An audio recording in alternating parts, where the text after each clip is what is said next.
golayaashu deegaan rasmi ah kuma lahayn magaaladan waana dhulka maxaan ku radaa Khaatuma ay ku xisaabtanto wixii xagganaga ah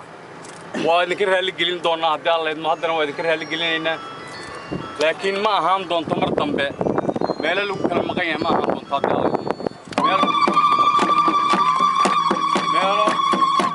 meel golayaashu ay si joogto ah u joogaan oo uga hawlgalaan oo had iyo jeer aad iska warqabtaan baanu ahaan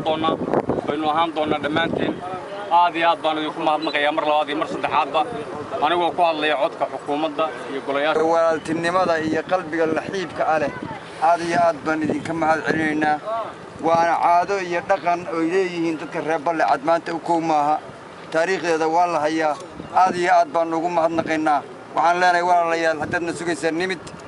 insha Allah biidnillaahi kariim taladayna iyo arrinkeenana salmugi baynu uga buuxsan doonaa iyadoo waqtiyaal badan oo hore la soo maray aad moodo in la dhammaan dadka isku soo baxay garoonka ballaaran ee nagu sugaya muddada dheer soo dhaweynta daraadeed ee bacadka iyo